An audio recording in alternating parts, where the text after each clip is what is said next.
Hello everyone, welcome to the channel. अब करते हैं अपना अगला टेस्ट सीरीज। ये आपका 46 नंबर का टेस्ट सीरीज रहेगा। इससे पहले के टेस्ट सीरीज चैनल पर अपलोड कर दिए गए हैं, तो आप देख सकते हैं। बढ़ते हैं टेस्ट सीरीज की तरफ। 101 नंबर से स्टार्ट करेंगे। इससे पहले के क्वेश्चंस करा दिए गए हैं। तो संयुक्त राष्ट्र महासभा के किस सत्र में वर्ष 2023 को अंतर्राष्ट्रीय कदर्न वर्ष के रूप में घोषित किया गया है? तो ये 75वां सत्र था। सी पार्ट यहाँ पे करेक्ट हो जाएगा। और ये जो कदर्न वर्ष घोषित किया गया, ये जलवायु के अनुकूल है और सतत विकास लक्ष्यों यानी एसडीजी गोल्स को फॉलो करता है। अब आगे बढ़ेंगे। और ये जो कदर्न है ये आपका स्मार्ट फूड है, ये ध्यान रखेंगे। सूची 1 को सूची 2 से मिलान करना है। यहाँ पे देखो क्रांति दी गई है और उससे संबंधित क्षेत्र है। तो स्वर्णिम रेशा क्रांति ये जूट उत्पादन से है। धूसर क्रांति उर्वरक से है। लाल क्रांति टमाटर उत्पादन से और पीली क्रांति तिलहन से। तो 3, 1, 2, 4 बी पार्ट करेक्ट हो जाएगा। भारत में कृषि के प्रकार के संदर्भ में आपको बताना है कौन से कथन सही होंगे। चावल और जूट उत्पादन में भारत में तर कृषि की मुख्य फसलें हैं। सीढ़ीनुमा कृषि पहाड़ी क्षेत्रों में की जाती है। तो आपको यहाँ पे बताना है इन दोनों में से कौन सा सही होगा। तो ये दोनों कथन सही हैं, तो बोथ 1 और 2 राइट हो जाएगा। ए पार्ट यहाँ पे करेक्ट होगा। भारत के निम्नलिखित राज्यों पर विचार करें और उन्हें मक्के की खेती के अंतर्गत क्षेत्रफल के घटते क्रम में व्यवस्थित करना है आपको। तो यहाँ पे देखो सबसे ज़्यादा एरिया आपका मक्के के क्षेत्र में होगा मध्य प्रदेश का, ठीक है। उसके बाद में महाराष्ट्र, देन राजस्थान, फिर उत्तर प्रदेश। तो डी पार्ट यहाँ पे करेक्ट हो जाएगा।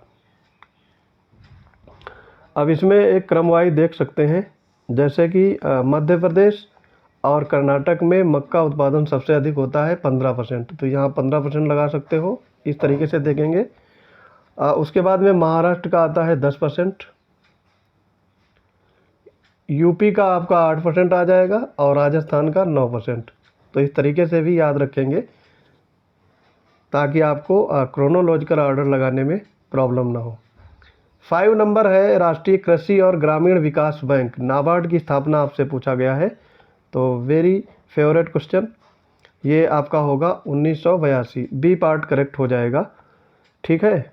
और ये कि वैधानिक निकाय है और ये ग्रामीण बैंक अधिनियम 1981 के द्वारा गठित किया गया था। ये चीज़ें ध्यान रख सकते हैं। 106 नंबर में है कौन वर्ष 2004 में गठित राष्ट्रीय किसान आयोग का अध्यक्ष था? तो ये अध्यक्ष थे MS Swaminathan. C part correct हो जाएगा।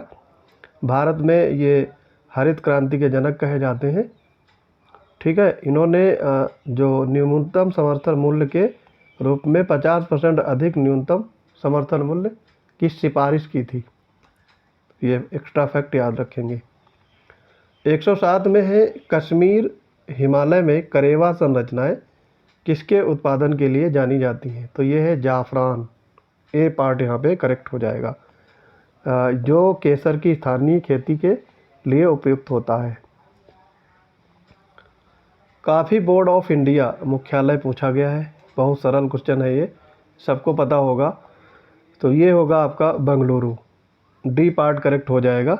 और इसके स्थापना की गई थी 1942 में कॉफ़ी अधिनियम के द्वारा, ठीक है।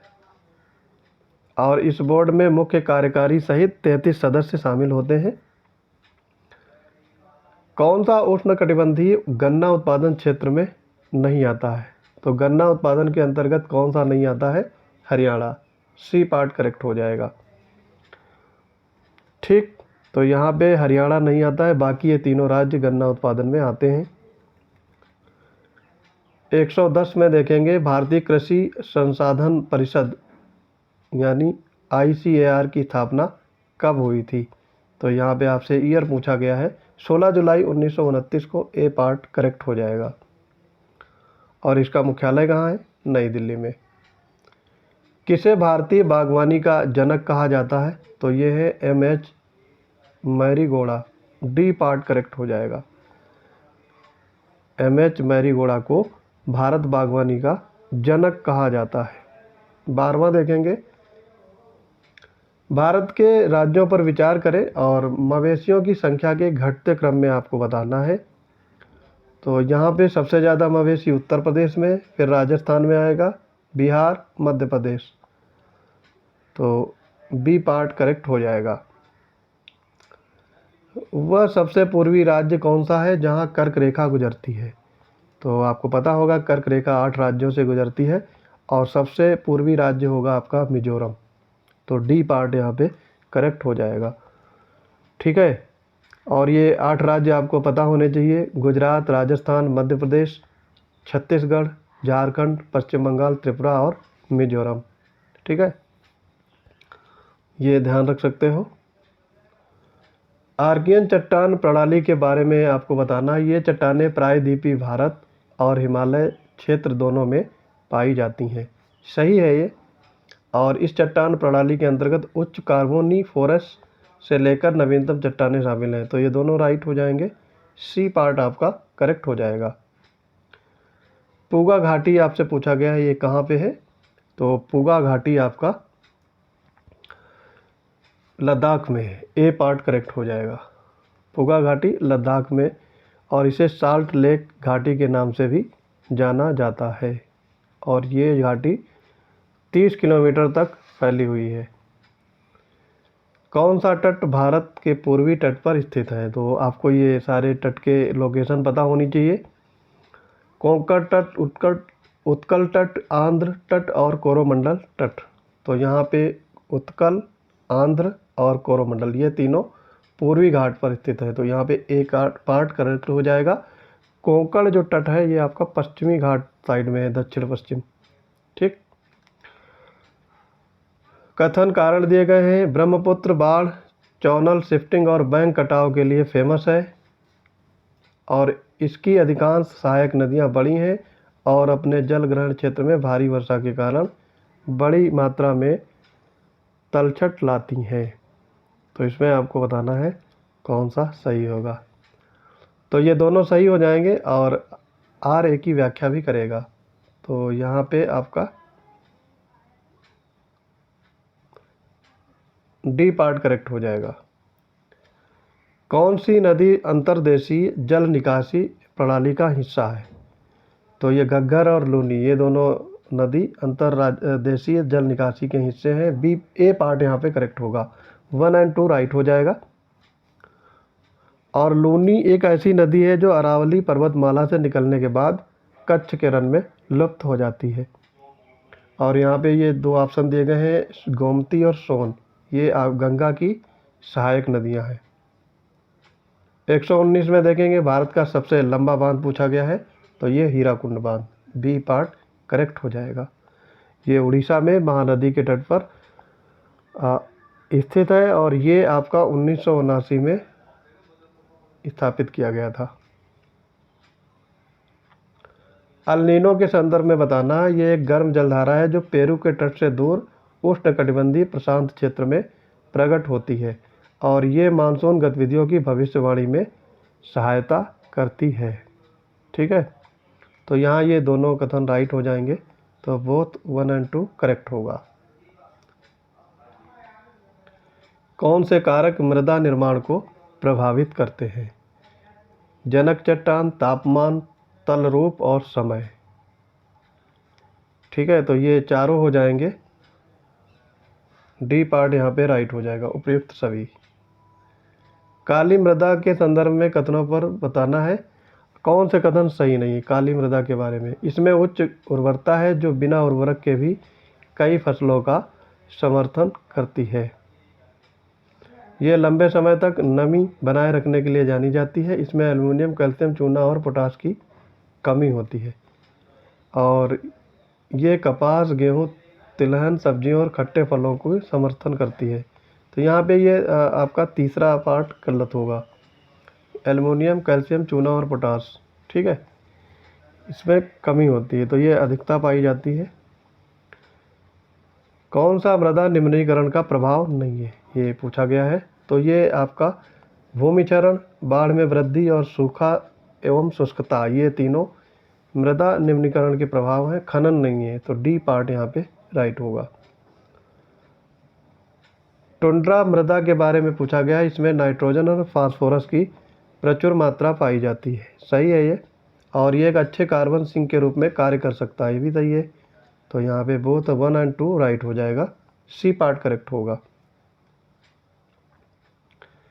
कौन से भारत में सामान्य रूप से पाए जाने वाले वन हैं, ये पूछा गया है। उष्णकटिबंधीय पर्णपाती वन, अल्पाइन वन, उष्णकटिबंधीय वर्षा वन या फिर टैगा। तो यहाँ पे आपका आंसर हो जाएगा टैगा, सॉरी यहाँ पे आपका होगा उष्णकटिबंधीय पर्णपाती वन, ए पार्ट यहाँ पे करेक्ट होगा। राष्ट्रीय वन नीति 1988 का उद्देश्य पूछा गया है। 33% क्षेत्र को वन आवरण के अंतर्गत लाना, देश की प्राकृतिक विरासत, उसकी जैविक विविधता और आनुवंशिक पूल का संरक्षण। तो यहाँ पे ये दोनों कथन आपके करेक्ट हो जाएंगे, डी पार्ट राइट होगा। कृषि संबंधी सूखा माना जाता है मृदा में न्यूनतम नमी जो फसलों को सहारा देने के लिए आवश्यक है। तो यही आपका मेन कारण हो जाएगा, ए पार्ट यहाँ पे राइट होगा। 128 में है, कौन सा कथन उष्णकटिबंधीय चक्रवातों के संबंध में सही नहीं है। ये चक्रवात निम्न वायुमंडलीय दबाव के केंद्र होते हैं, ये सही है। इसमें पवनों का प्रवाह केंद्र से बाहर होता है, ये गलत है, अंदर होता है। और इसमें पवन की दिशा उत्तरी गोलार्ध में वामावर्त होती है, ठीक है। और बंगाल की खाड़ी तथा अरब सागर से उत्पन्न होते हैं। तो यहाँ पे बी पार्ट आपका करेक्ट हो जाएगा। जल विभाजक प्रबंधन के संबंध में बताना है। इसमें रिसाव, तालाबों, पुनर्भरण, कुआं जैसे तरीकों के माध्यम से भूजल के अफवाह को रोकना और भंडारण एवं पुनर्भरण करना शामिल है, ठीक है। ये हरियाली केंद्र सरकार द्वारा प्रायोजित एक जल ग्रहण विकास परियोजना है, ये भी सही है। तो दोनों राइट होंगे, सी पार्ट आपका करेक्ट हो जाएगा। 130 में देखेंगे, कौन सा समुद्री पारिस्थितिकी तंत्र का एक प्रकार नहीं है। तो ये आपका टुंड्रा होगा, ये प्रकार नहीं है। बाकी प्रवाल भित्तियाँ, ज्वारनदमुख और केल्प वन ये समुद्री पारिस्थितिक तंत्र होते हैं। लव अयस्क भारत की किस चट्टान प्रणाली में पाया जाता है। तो ये धारवाड़ क्षेत्र में, ए पार्ट यहाँ पे करेक्ट हो जाएगा। धारवाड़ की चट्टानों में लव अयस्क, मैग्नीज, सीसा, जस्ता, सोना और चांदी प्रचुर मात्रा में पाए जाते हैं। और सबसे ज़्यादा लव अयस्क कहाँ होते हैं, उड़ीसा, झारखंड, छत्तीसगढ़, कर्नाटक, गोवा, ये आप ध्यान रखेंगे। सूची 1 को सूची 2 में मिलान करना है। कॉपर फील्ड दिया गया है और उससे संबंधित राज्य दिए गए हैं, ठीक है। आपको इसका मिलान करना है। तो चंद्रपुर है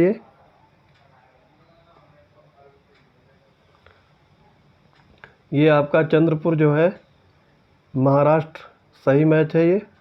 हसन है ये कर्नाटक में। खम्मान ये आपका आंध्र प्रदेश में और खेतड़ी राजस्थान में। तो 1 4 2 3 ए पार्ट यहाँ पे करेक्ट हो जाएगा।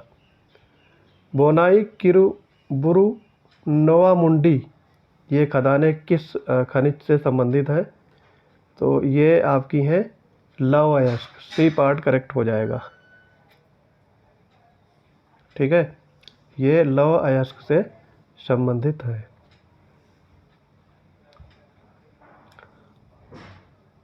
आगे बढ़ेंगे इसमें। 134, तमिलनाडु भारत में मैग्नीज का प्रमुख उत्पादक है। तो ये आपका गलत हो जाएगा।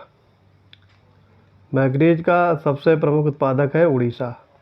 मैग्नीज भंडार लगभग सभी भूवैज्ञानिक संरचनाओं में पाए जाते हैं, लेकिन यह मुख्य रूप से धारवाड़ प्रणाली से जुड़ा हुआ है, सही है।